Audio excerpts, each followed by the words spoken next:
Hi, this is Rob Beardsley with Lone Star Capital, and today I want to introduce you to our preferred equity strategy. So to start off, what is preferred equity? So preferred equity is a capital solution that sits in the middle of the capital structure in between the senior debt and common equity. So it kind of straddles both sides of debt and equity.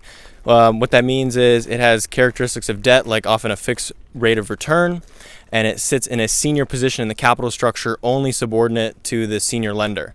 So in effect, once the senior loan is paid, the mortgage is paid, you're the next in line as the preferred equity. And then the remaining common equity invested in the deal is paid whatever is left.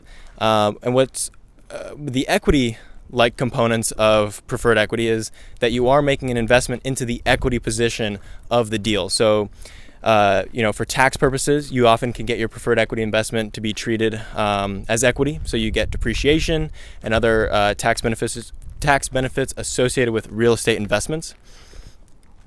But you are also, again, making an equity investment. So you don't have a lien on the property. So you have a little less favorable of an attachment point and security in the investment. But hopefully, if structured right, the return compensates for that added risk. So now let me talk about why we've been attracted to this space and what's so exciting about it for us. So we come from the principal acquisition business. So we buy value-add properties, renovate them, and look to sell them for a profit. And these investments range from low to moderate risk to sometimes higher risk if they're an opportunistic strategy where you're buying a property with down units, high vacancy, and poor management. So with that risk level, you are looking to be compensated with anywhere from 15 to 20% returns. Now, if you've been in the market over the last 3 years or even longer, you've found that deals that pencil to this level of return are extremely difficult to find. And if you maintain your strict underwriting criteria, you're going to have a really hard time making deals pencil and buying properties for your own account. So that's where preferred equity comes in. We underwrite hundreds of deals from the principal side, and often the prospective returns after we get outbid and all is said and done range somewhere between 9 and 12%, which for us is not acceptable given the risk level. So it keeps us out of a lot of deals. Now on the preferred equity side, we can, generally speaking, take less risk because we're sitting in a senior position in the capital structure and ideally investing in deals that aren't taking as much business plan execution risk, and we can still solve for mid-teens returns, anywhere from 12 to 14%.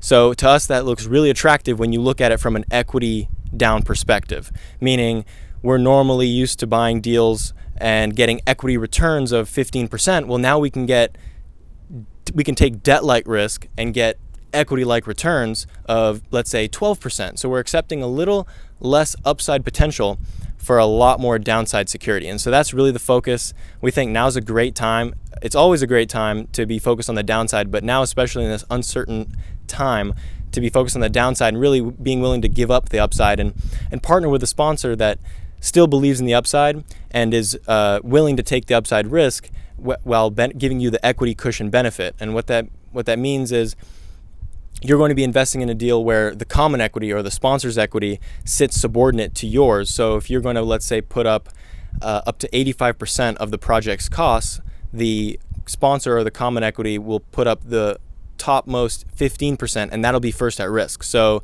if the property sells at a 10% loss, your investment is fully protected.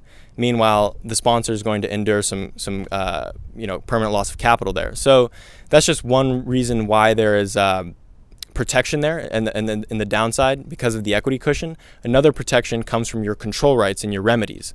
So in the preferred equity position, you are not the day-to-day manager of the property, but you do have control rights and the ability to step in and take over control in the event of non-payment or some other non-monetary default. And that provides a lot of comfort and is superior to even the dual tranche syndication structure, which many syndication investors are used to, where they can invest in the Class A portion of the equity and receive a 10% fixed rate of return. This is even superior to that, not just because of the higher returns, but also because of the control rights. In a Class A dual tranche syndication, you can't, as a Class A member, you are still subject to the sponsor's control. Whereas in a third-party preferred equity investment, if there is non-payment or some other, maturity default, for example, you're not paid off by when you're supposed to be paid off, or if you're an investor in a preferred equity tranche, the manager of the preferred equity investment can step in and take over operations and begin diluting the common equity via default interest, and ensure that your objective returns of whatever your goal returns were when you made the investment are still met, even in a downside scenario.